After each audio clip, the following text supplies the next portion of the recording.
Hi Hannah. Hello. So we met a few months back. We did. And you showed me a little bit of your Apocalypseburg. Yes, it was a lot smaller then. It was a lot smaller because now this is the final product, isn't it? It is. So this is a massive collaborative build, and this is the final product. It is 12 foot by 10 foot. As you can see, we've got the centerpiece in the middle.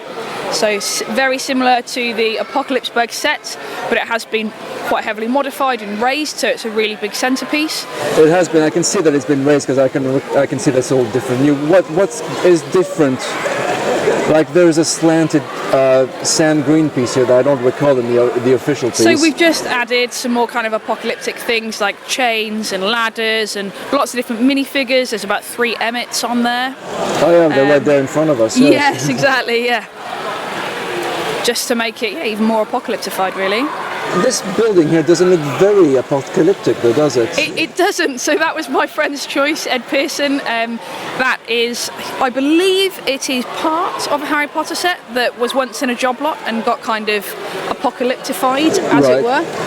It's still a bit gentrified though. This must be the posh side of the apocalypse. Yes, right. I mean, the idea of the whole Apocalypseburg thing is that you build with what you've got, and I guess that one survives. Absolutely, yes. So this is some kind of a lighthouse, maybe? Yeah, little outpost, perhaps. Oh, got Angry Kitty. Yeah, gotta have Angry Kitty in there, and you can see all of the modules are kind of 8 by 16 by 8 bricks high. So it's a standard size for all of the modules, and then everybody is kind of decorated above and on the side, and that's how they've slotted in. So that was the requirement for the competition, so to speak, for the collaboration. Yes, so it was pretty much anything in a multiple of 8. So you could do 8 by 16, you could do 8 by 8, you could even do 32 by 32. Right. So there's a lot of freedom there, and there was a couple of ideas. So we said maybe use some chains, maybe use some snot bricks, kind of things that are from police sets, that kind of thing. And to avoid a couple of different colours, so we said let's avoid white because there's nothing white about the apocalypse. So we've got very limited white in there. Except for bones, maybe? We've got some bones, yeah. And kind of gold colours because we decided that they'd been stolen by all of the Duplo invaders. There's so much detail. I like the fact that when they're stacked up, there are different angles. Absolutely. There's nothing kind of straight and narrow about the apocalypse, is there? It's all kind of a higgledy-piggledy lump of various different modules, and it's very much similar to the set design in the sense that there was nothing straight about that. It was all at different angles, and that's what we really tried to replicate. It was. So the cat lady's enjoying herself. Yes, this is a lovely piece by Anthony Ochoa. So he's decided to do a full 32 by 32. And so all this is his, all of this is his. He's got another module over there. And there's also, obviously you've spotted the cat lady, we've got these lovely pipes, these lovely wooden bits as well, so lots of really nice details. Oh, it's very nice and intricate, and massive cylinders, containers of sorts. Yeah. And that's kind of the beauty of it. You can just pick up a pile of bricks and build something. A module out of it. Yeah, absolutely. I do quite also like that the fact that you said, okay, there are some limits in the types of colours not to choose from. Yeah. They kind of all blend into a similar sort of tan sand green and grey colours. The one you've got there at the moment has got some added movement to it as well. If I can get that working, there we go. Oh, lights in motion. Yep. So that's a really nice one. We don't put them on all of the time, just because if we're not here manning it, we don't want any kids to lean over and kind of get hurt by it. Get too excited. Yeah, exactly. So here's the guy that's clearly just hoarded all of the gold in all of the apocalypse. So he's made it into weapons, has he? Yeah. And then as we get to the back, we've really tried to make it full 360. So we've got modules that are facing out and modules that are facing in as well.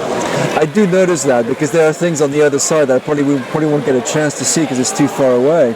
Because there's so much, my camera won't be able to zoom in, that's for sure.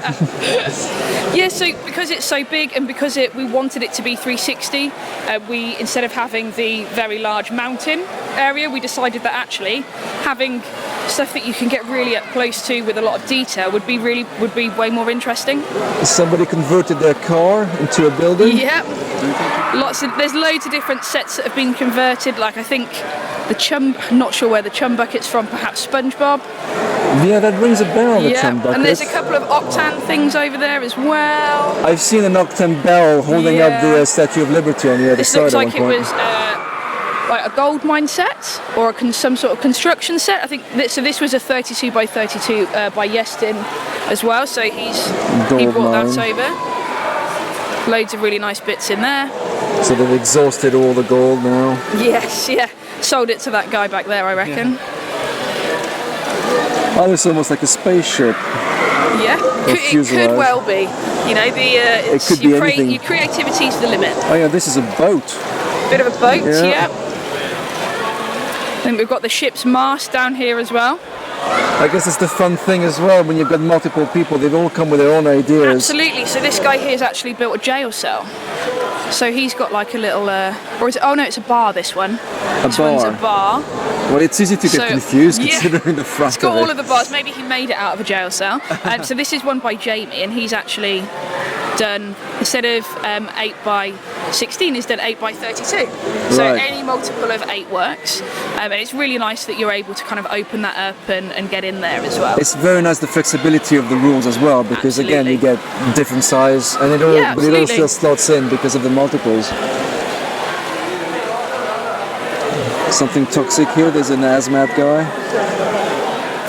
People have put a lot of thought into their kind of the way that they wanted to build and the way that they wanted it to be seen, I guess. Actually, but looking through here, just about looking, there's some action over there. There's an Octan truck that's been converted with some tentacles coming out of it. Yeah, it looks like it's maybe something's grown. Something's trying to escape. Or something's trying to escape. Yeah, who knows what happens in the apocalypse. Lots of really cool vehicles that people have put a lot of effort into.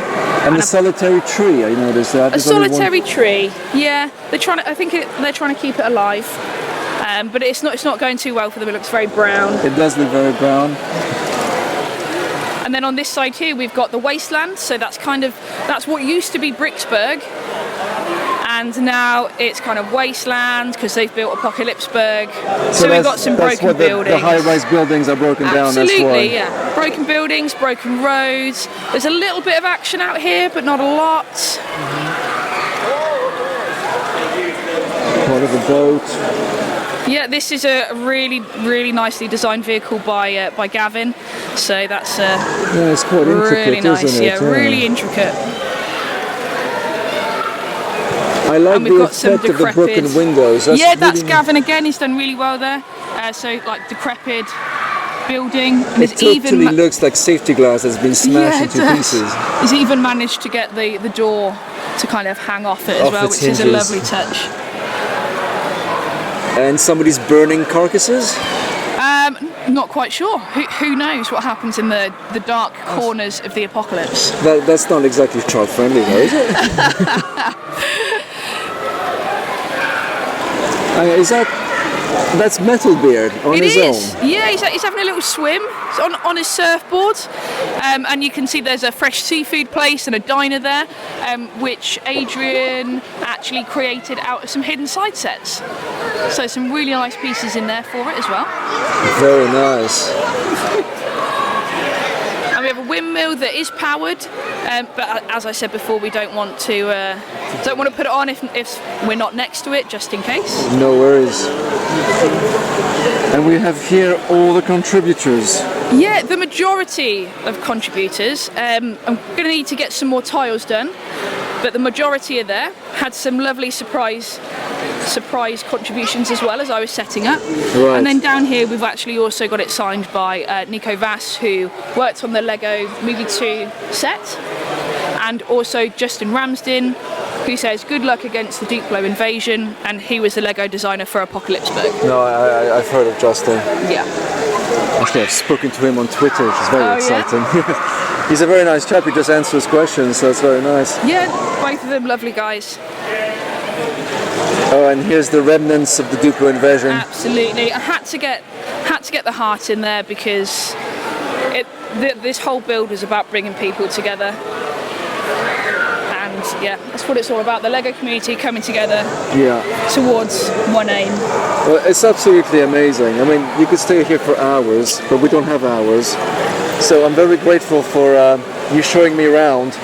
No problem at all. And looking at all the intricate details of what there is to see. Benny's workshop in here. Yeah, I was just zooming back in. Oh, metal beards. Twin brother, probably? Yeah, quite possibly. We've got as many metal beards as we have Emmets, I'm sure. Well, thanks for your time and thanks for showing me around. No problem. Thanks for coming.